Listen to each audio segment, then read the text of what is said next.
Hey guys, how's it going? It's Dan here with Chess Wonders. I have something new for you today that I'd like to share. Just got this in the mail. Fragile must be French. Anybody who's watched an episode or the movie A Christmas Story, or yeah, it's A Christmas Story. That's right. Should know that reference. So, sorry I couldn't resist. Um, if you haven't seen that movie, it's a good one. It's a good oldies. So, fun fact, the person who played Ralphie in that movie is, I think he's in his like 50s or 60s. So time's going by. Okay, so I'm gonna open this.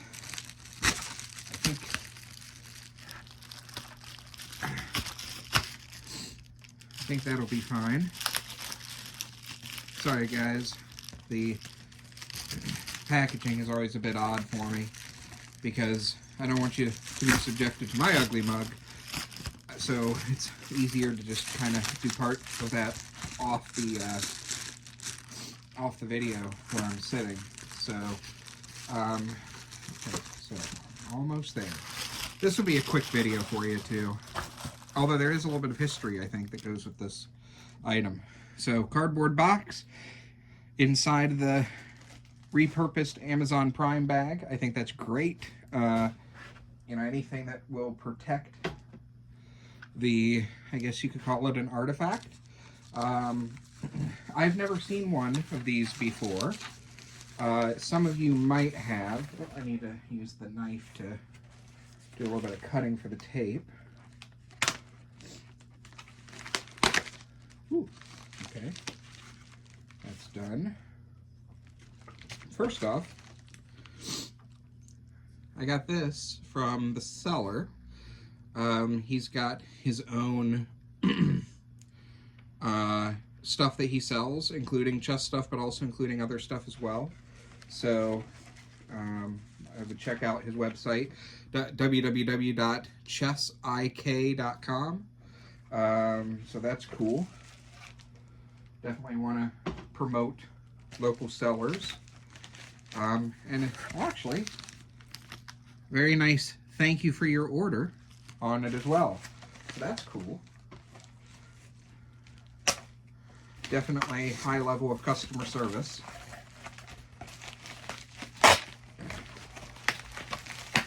Okay. Whew.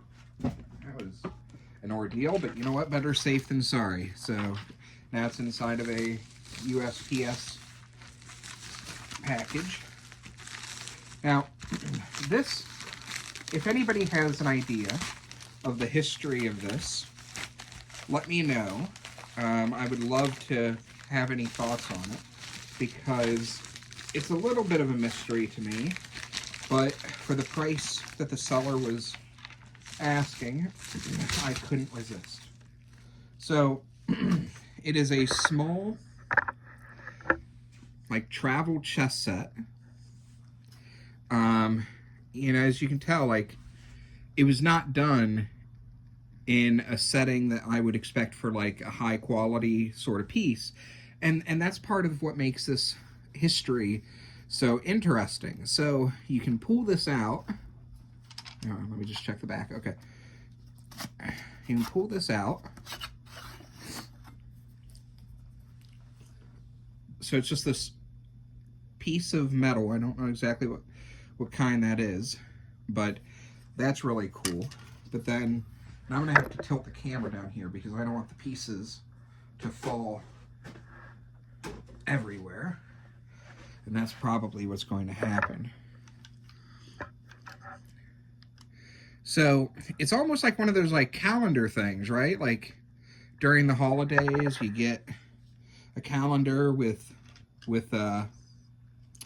chocolate in it, and then you end up kind of opening up a different section of it every day leading up to Christmas, and there's a little piece of candy, you know, behind each piece or behind each date. It kind of reminds me of that. Now, I did notice when buying this that there's some damage. and that's okay. Maybe someday I'll be able to get it restored. Right there is definitely cracked. Here is definitely cracked as well. Now that may have actually, I doubt that that was as a result of the production of it. It probably got banged up pretty good at one point. But the really interesting note that I have to make here is the name. I don't know if how well you can make that out. Flossenburg, 1946. So I am not a World War II expert, but I do know that Flossenburg was, I believe it was a concentration camp. It was definitely a camp where the Nazis kept Jews and any other people who they deemed unfit for society. And obviously, you know, some significant atrocities. Now, some of the worst the world has ever seen. But I will say that what perplexes me about this is the date. So I think it was like April of 1945 that Flossenburg was liberated, taken over by the Allies, you know, all of that. The date here, the year, clearly says 1946.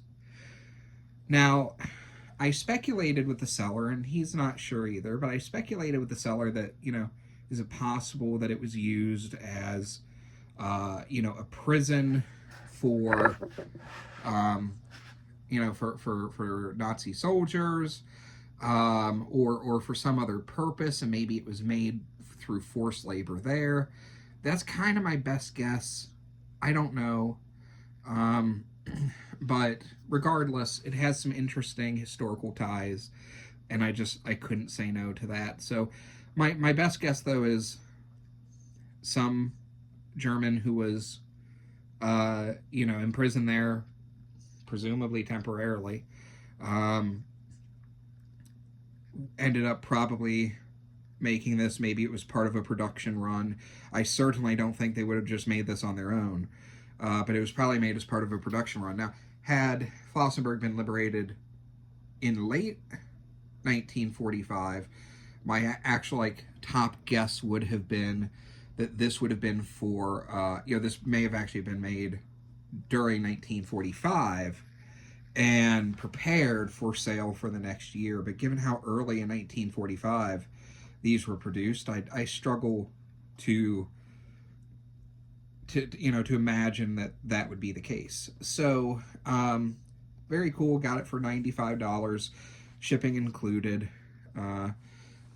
and all the pieces are here. I'm not going to pull them out, but you can see them real clear here. Kings, queens, rooks, pawns, knights, bishops. So, yeah, I'd love to hear your thoughts, and thank you so much. Peace out.